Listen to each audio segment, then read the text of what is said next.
The Galactic Military Academy's training deck fell silent as Instructor Vex Thor's clawed hand slipped. The plasma charge, a Class 7 tactical device capable of vaporizing a small cruiser, tumbled through the zero-gravity chamber in slow, lazy rotation. Its crimson surface pulsed with barely contained energy, each throb a countdown to catastrophe.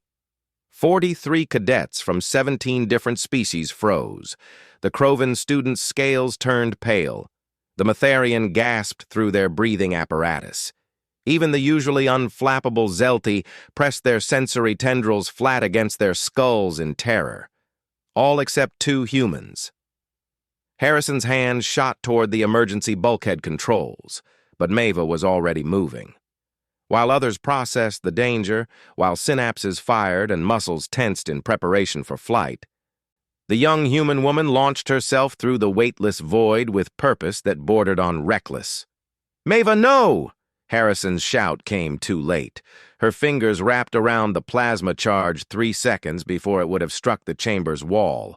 3 seconds before the resulting detonation would have killed everyone in the room and breached the station's outer hull. Instructor Vex Thor, a veteran of 12 campaigns and decorated warrior of the Krovan Empire, could only watch in horror as the human cadet gripped the device with both hands. His translator struggled to capture his next words, mixing prayer with profanity in 3 languages. The charge activated. Plasma weapons didn't simply explode. They converted matter to energy in a cascading reaction, a miniature star's fury compressed into a handheld package. The temperature at the core reached 3 million degrees. The shock wave traveled faster than most species could perceive. Maeva held on. The light was blinding. Harrison slammed his eyes shut instinctively, but not before he saw her silhouette. Arms rigid, legs braced against nothing, every muscle in her body locked in defiance of physics itself. The explosion bloomed outward, a sphere of annihilation that should have consumed her in a microsecond. But humans, the rest of the galaxy had learned, were not like other species. Where the Zelthi possessed telepathic prowess, where the Krovan boasted impenetrable scales, where the Metharians could survive in any atmosphere, humans had something far stranger, something that made no evolutionary sense. Something that had turned them from primitive apes on a backwater planet into the most feared warriors in known space. Humans had spite. Not rage, not courage, not even the survival instinct common to all living things.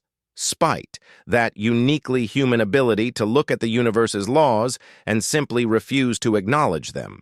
The capacity to face certain death and decide with absolute conviction that the rules didn't apply to them. Maeva's body became the bomb's prison. The explosion pressed outward. She pressed back. Energy sought release. She denied it. Her hands, organic matter that should have vaporized instantly, instead became an impossible barrier. Her skin blistered and blackened, her neural system screamed warnings that her brain systematically ignored, and somewhere deep in her genetic code, millions of years of human stubbornness activated. The explosion lasted 2.3 seconds. Maeva held it for all 2.3 seconds. When the light faded, she floated in the center of the chamber, hands still clasped around the now inert device. Smoke rose from her charred palms. Her academy uniform hung in scorched tatters. Her dark hair had been singed to her scalp on one side. She was grinning. "Protocol," she croaked, her voice raw from the superheated air she'd inhaled, "dictates that all malfunctioning ordnance must be secured before—" She coughed, a wet rattling sound. "Before disposal." Harrison reached her first, his own hands shaking as he pulled the dead charge from her grip. Her palms came away in strips, third-degree burns covering both hands completely. She should have been screaming. She should have been unconscious. By every medical standard in the galaxy, she should have been dead. Instead, Maeva looked around the chamber at her stunned classmates and offered a small nod. "Everyone okay?" The question broke the spell. Instructor Vexthor lunged forward, his combat medkit already open. The Krovan's hands, so steady in battle that he could perform surgery during orbital bombardment, trembled as he applied burn gel to Mave's injuries. "Impossible," he muttered in his native tongue. "Impossible, impossible, impossible." "Sir?" Maeva asked politely, as if she hadn't just performed a miracle wrapped in an act of insanity. Vexthor looked up at her, his reptilian eyes wide. In 30 years of military service, he had seen countless acts of bravery. He had watched soldiers charge plasma batteries, seen pilots ride dying ships into enemy flagships, witnessed last stands that ended empires. He had never seen anything like this. "In my culture," he said slowly, switching to Standard Galactic, "we have a saying, the strong survive. But humans—" He paused, carefully wrapping her hands in regenerative bandages. "Humans taught us a new one. The stubborn survive." Harrison helped Maeva into the recovery position as medical drones swarmed around her. He caught her eye and shook his head in disbelief mixed with pride. "You're completely insane," he said. "Probably," Maeva agreed. Her grin widened despite the pain that must have been coursing through her entire nervous system. "But we're all still alive, aren't we?" Later, when the incident report was filed, Instructor Vexthor would struggle to find adequate words. The human cadet had violated at least 17 laws of physics, ignored every survival instinct evolution should have given her, and accomplished something that computer simulations declared to be literally impossible. The Galactic Council would debate her actions for weeks.